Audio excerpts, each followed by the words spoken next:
I am here in a proper YouTube studio, but that's not how I run my channel. Today, I'm here to show you how I started my YouTube channel with just the S23 Ultra. Let's go. Thank you to Squarespace for sponsoring this video. Well, it's back to reality.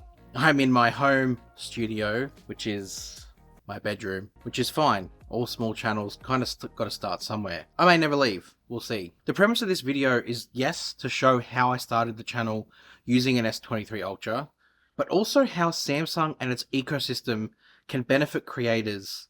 And you don't need an Apple ecosystem, as they say, to be a creator in the video space especially. I want to first talk about the setup that I've got here, and then how the S23 Ultra paired with that setup pretty much started my YouTube career. So first things first, as I'm talking, I will record what it sort of looks like. So off to this side over here, there is a key light on one side, and then there's the camera. And like I said, this is my bedroom.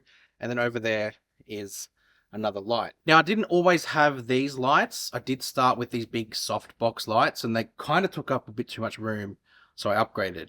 And that's part of, I guess, what I talked about with Alex, is that upgrading equipment is something that you do as you go when you start a channel. But this isn't something that just happened overnight. No, this took 4 years. Everything you see here is stuff that I accumulated. I started, it wasn't just with a phone, but it was a much lower quality camera. I actually regret not starting sooner, just waiting to have the right gear. And my recommendation for anyone starting YouTube or going on this journey is don't wait, just start. Your phone is absolutely more than enough. I know channels way bigger than this channel and Daniel's channel that only runs on phones. But when I started, my setup was very simple. I haven't really changed it, to be honest, too much. I've just added some stuff in the background and upgraded the equipment. But effectively, I set it up with a tripod. I've got the phone that sits on the tripod, and then I've got a microphone plugged into the phone. On the S23 Ultra, I use portrait video mode. That's what allows to create this sort of depth effect that you see going on behind me. And because it's using 4K 30, it means that I can punch in to get sort of, I guess, an effect or some sort of sharpness to the video, and then sort of retract out, and it maintains resolution. That's kind of what was the catalyst for me. When the S23 Ultra came out and it had 4K 30 portrait video, I thought, wow, I can actually do this with just my phone. And the results, most people don't even realize that my entire A-roll on pretty much every one of my videos is the S23 Ultra in portrait video. The one I'm shooting now is with the Fold 5. Reason being because I lost my S23 Ultra in Europe. Yeah, sad day. Rest in peace to the king of smartphones, the S23 Ultra. Let's have a moment. Fortunately, I still have other phones, so we're all good. So that's kind of my setup. I have very simply a couple of lights, a smartphone, and a microphone. Nothing really else. I haven't soundproofed any of the room. I haven't done anything else fancy that you might think you need to do. It's literally just some good audio and some good lighting. That's, I guess, the trick with a smartphone, is because the sensors are tiny, you do need to add lighting into the mix to make sure it can capture and draw in as much of the environment as possible. Worth doing if you're starting out with your phone. Get some good lights and get yourself some good audio. That's a good starting point. All of my B-roll too is also shot using a Samsung smartphone. I just use normal video 4K 30. I think that's enough. But again, videos are the key. I usually just do a bit of a top-down shot with the two lights sort of pointing either side, fills up the space, and then the phone will capture the rest. And because it does have for a smartphone, a relatively largest sensor, when I do bring the phone in close, it does end up creating that sort of natural depth of field anyway. You might see some of that in some of the shots that I do, especially outdoors. Creating that depth of field isn't done through any pro mode or any extra tools. It's literally just video mode and you bringing the phone in close to capture it with the sensor that it has. I've shown you how I've used the S23 Ultra to launch my YouTube channel. Well, let me show you how you can use Squarespace to launch your website. They make it so easy to get started with the Fluid engine. It allows you to get started with easy to use customizable templates that are world class, so you can get started by picking and choosing where you want things to go. When you are setting up your website, ensuring it reflects you and your personal brand is very important. Squarespace has built-in AI to take your colors from your brand and style and impart it into a full color scheme for your website.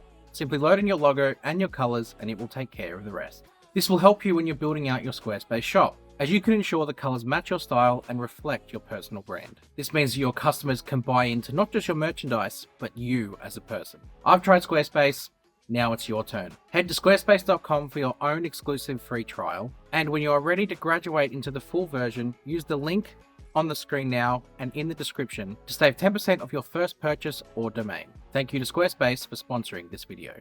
Now, a key part I wanted to talk about was the ecosystem. A lot of people say that you need an iPhone to record video for YouTube, that it makes it so much easier, and then the Apple ecosystem kind of works all around it to make your life as a creator better. And I understand, because once you start in that life, you kind of don't know anything else. But I'm pretty much living proof that if you can get it right, you can use exclusively the Samsung ecosystem and create and edit videos. Now, I theoretically could do all of this just from my phone.